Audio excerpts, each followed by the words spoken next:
And now we're jumping right into it and trying to get back on track here. Let's see. Today we're doing a torture chair. I started out with a couple coffee stirrers glued together. They're 3/4 of an inch. And then on either side of that, I'm going to glue, well, after I break it here. Yeah. Okay, put that back together again. I'm going to glue these little armrests on either side of the seat of the chair. And those are a 1/4 inch square dowels cut to the same length as the depth of the chair there. And once I get those glued on, I'm going to set those off to the side and then go over back to the coffee stirrers. Straighten out my camera here. Jeez. Yeah, getting a little rusty here.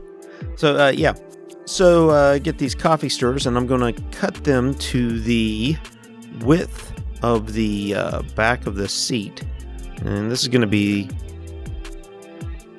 the back of the seat. So that's what I'm working on now, the back of the seat. I cut them about halfway through. The blade's a little dull. Plus, these things are a little thick. And I cleaned it up a little bit. I snapped it. I cut it halfway through, snapped it. Did that with all 3 of these, and then just cleaned them up afterwards with the X-Acto knife. And then glued them together, side by side with a little bit of the mayonnaise glue. There we go. And the last piece.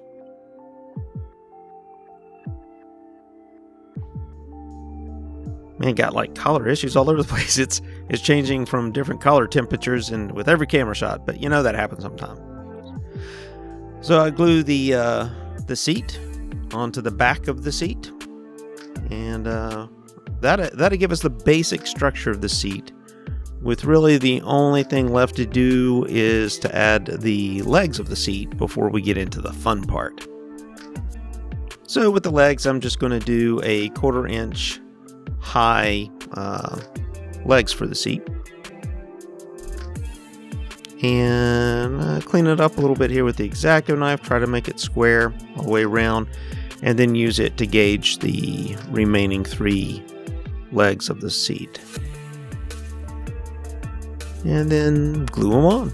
And you got 4 legs for the chair. Glue them on in the back and then on the front, and you'll be done. Pretty straightforward.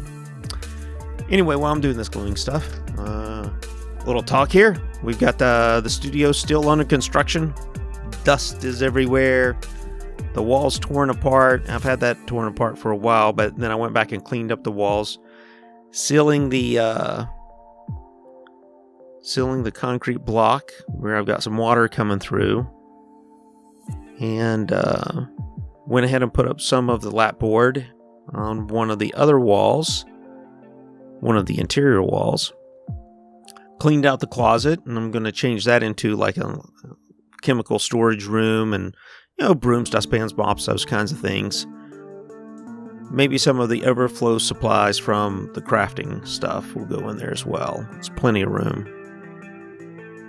I'm just getting these glued on here. So I got all 4 of my legs. I'm going to keep it turned upside down and set it off to the side here so I can let it dry. Now I'm going to use toothpicks, and I'm going to use the very tippy top of the toothpicks to make spikes that I'm then going to glue into the seat of the chair and the back of the chair, so it makes it very uncomfortable for the person sitting in it, which is the whole point for a torture chair, right? So when I cut these, I thought, maybe a little bit too long, and I was right. They did end up being just a little bit long, so I had to go back and cut them back just a little bit more. Got to trim up the legs a little bit more. I'm going at this pretty fast, and I try to get it fixed in there. Put a little glue in the base of the seat, because when I first put it in, just putting glue on the bottom of the spike wasn't good enough. So I laid down a bed of glue, and that made it much easier to use the X-Acto knife to put them into place on the seat. And then I did the same technique pretty much with the back of the chair. And it didn't take too long to get all the spikes in place.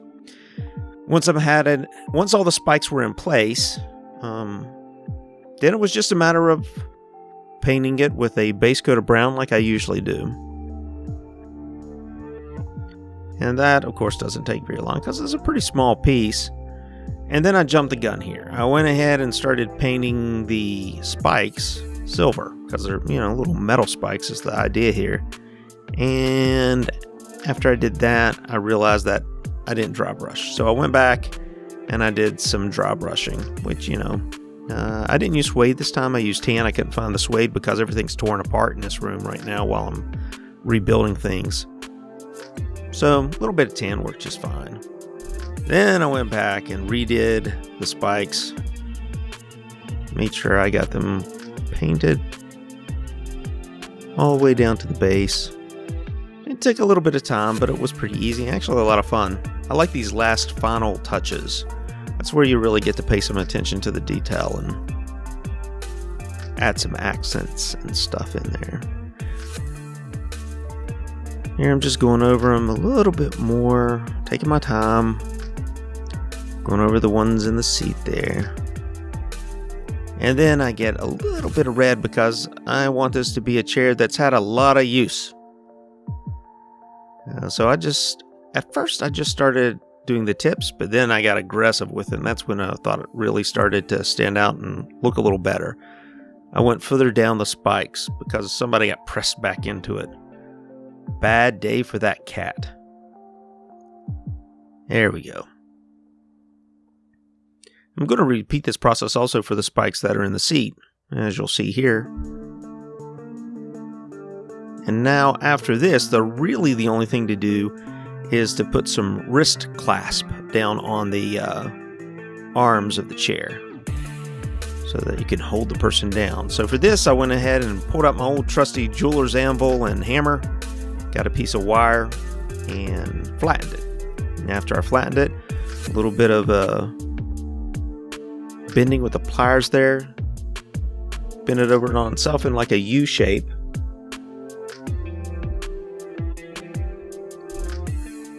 And then I did this twice for each side of the chair, both of the armrests.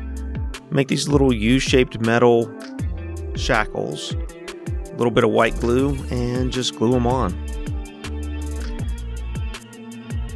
This was actually a little difficult to do because they kept falling down, and you really have to get them in place and then not touch it so that they have an opportunity to dry. And there's the second one. This is what I had at the end of the day. Nice little easy chair. This is my first one. I think I could do a much better job if I'm not rushing through it. You can see all the dust there on the surface where all this construction, it's just dust everywhere. Got to wear a mask in here most days just so you can breathe as you walk through the room. Anyway, that's all I have for this week. I'm going to try to get things back to normal in the next couple of weeks. It's taken longer than expected. But anyway, hope you enjoyed the video. If you did, give it a thumbs up. If you didn't, give it a thumbs down. Leave comments down below if there's anything you'd like to see. And until next week, have fun and keep crafting.